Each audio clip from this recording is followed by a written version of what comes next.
Today, we're diving into the escalating conflict between Iran and the United States.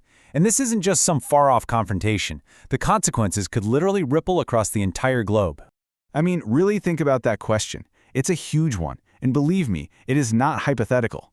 The answer is at the very heart of the tension we're exploring today. This isn't just about regional politics. The fallout could reach every single one of us.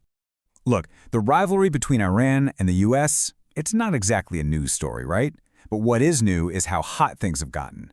These tensions that have been simmering for, forever, well, they've finally reached a boiling point, pushing both nations closer to a direct fight than we've seen in decades. So, how did we even get here? To really get it, we've got to rewind a bit. This whole thing didn't just pop up out of nowhere. It's actually the result of what you could call a silent war, one that's been fought for decades, not always with soldiers and tanks, but behind closed doors and with a whole lot of economic muscle. This rivalry has really gone through phases. I mean, you look back to the 80s, right after Iran's 1979 revolution, and it was all about intense political pressure. Then we roll into the 2000s, and suddenly it's all military threats, mostly focused on their nuclear program. And then, by the 2010s, the main weapon? Crippling economic sanctions. But here's the thing, each new phase didn't just replace the old one. It built on top of it, just adding layer after layer to this deep, deep mistrust. But recently, things have changed. A lot. The whole silent war thing, that seems to be over. We've moved past just indirect pressure and vague threats. Now, we're talking about direct, open military action. And that brings us to airstrikes. This was a massive, dangerous escalation. Seriously, this wasn't just posturing anymore.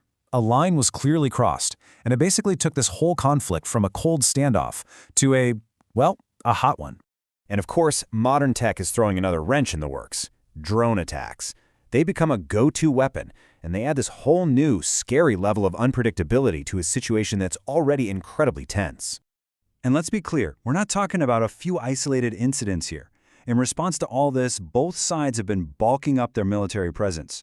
We're talking more warships, more troops, more heavy-duty hardware, all crammed into this tiny, super tense corner of the world. And that just dramatically jacks up the risk of a mistake, a miscalculation. And this is absolutely not a one-sided thing. Iran has responded with its own show of force. They are not backing down. They're sending a very clear signal. You use force, we'll meet it with force.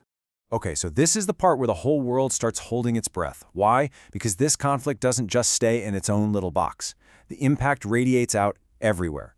And to really get why, we need to talk about one of the most critical arteries of the entire global economy.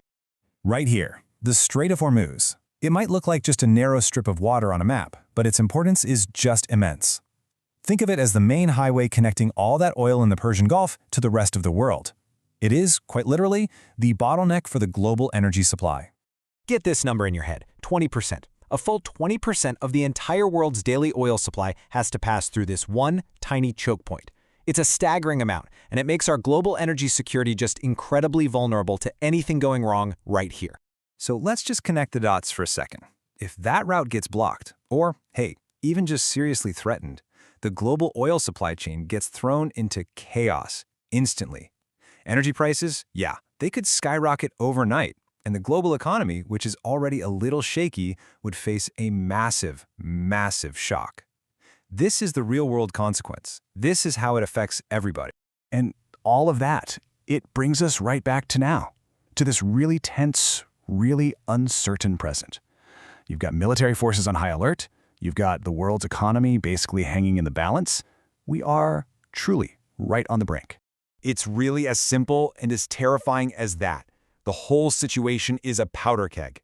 I mean, with so much military firepower and all this bad blood packed into one place, one wrong move, one miscalculation, even just an accident, that could be the spark that ignites a full-blown, devastating war.